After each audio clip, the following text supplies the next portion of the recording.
नमस्ते, प्रणाम। मैं राज पांडे और आप देख रहे हैं दोस्तों एनएमडी न्यूज़। अभी मैंने एक बयान देखा और बयान था वो संजय सिंह का। संजय सिंह कौन? वही मफलर वाले की पार्टी वाला जो है। मफलर वाला कौन? अरे वही जिसने दिल्ली में शराब घोटाला किया, केजरीवाल, जो अभी जेल में भर्ती है। पहले इस भाई साहब की ये वीडियो देखिए, उसके बाद फिर आपसे बात करता हूँ। जय हिंद साथियों, भारतीय जनता पार्टी देश में आरक्षण को खत्म करना चाहती है। पूरे लोकसभा के चुनाव के दौरान हम लोगों ने एक एक रैलियों में, सभाओं में देश की जनता को जागरूक किया और यही कारण था कि बीजेपी 240 पे रुक गई। 400 तो छोड़िए, अगर 300 भी आ जाता तो आज भारत का संविधान खत्म करने की प्रक्रिया शुरू हो जाती, आरक्षण खत्म करने की प्रक्रिया पूरी तरीके से शुरू हो जाती। आपने इनको 240 पर रोका, लेकिन बीजेपी अपनी हरकतों से बाज नहीं आ रही। इनका एकमात्र मकसद है आरक्षण को खत्म करना। सफाई कर्मियों का आरक्षण आउटसोर्सिंग करके खत्म कर दिया।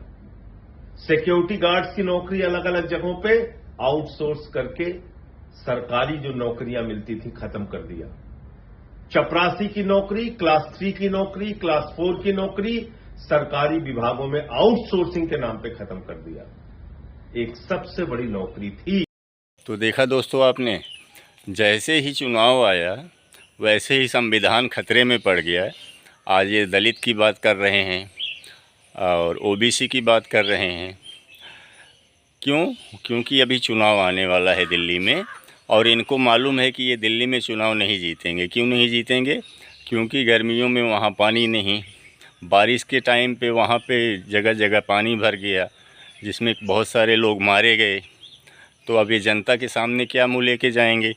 इसलिए जैसे लोकसभा में इन्होंने लोगों को लॉलीपॉप दिया था कि मोदी आएगा तो संविधान को बदल देगा, देश से संविधान ख़त्म हो जाएगा, आरक्षण ख़त्म हो जाएगा, वही सब बातें ये आदमी फिर से कर रहा है। इसको लगता है कि ये सब बातें बोल के हम फिर दिल्ली का चुनाव जीत लेंगे। अभी कुछ दिनों पहले दोस्तों आपने देखा होगा कि अयोध्या में एक ओबीसी कास्ट की लड़की थी, नाबालिग लड़की थी, जिसके साथ बलात्कार हुआ। वहाँ पर ये लोग मौन थे। इनका मुंह जो है ना पूरी तरह से सिल गया, वहाँ ये लोग नहीं बोल पाए। उसके बाद आते हैं कन्नौज पे।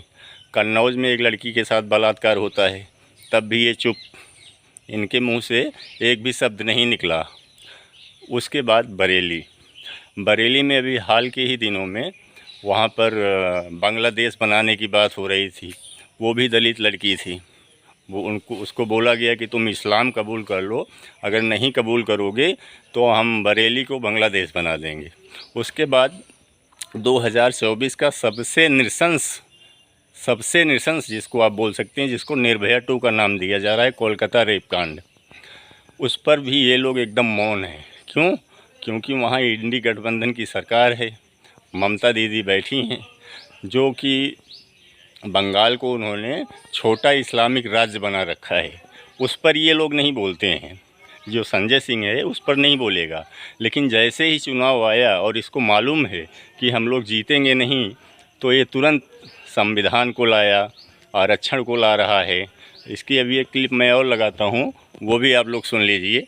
90% SC, ST, OBC के और यहां तक कि फिजिकली हैंडीकैप्ड लोगों के आरक्षण के हक मारे गए हैं। वो पद खाली पड़े हुए हैं। तो इसलिए जागिए, लोगों को जगाइए, भाजपा से देश को मुक्त कराइए।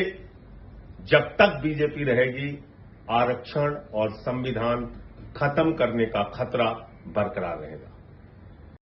देख रहे हैं ना ये किस तरीके से बातें कर रहे हैं। मफलर वाला जेल में बैठा है, ये आदमी भी जेल में था, अभी कुछ दिन पहले निकल के आया, और निकल के आया तो इन लोगों ने ऐसा दिखाया ना जैसे ये आरोप से ही बरी हो गया।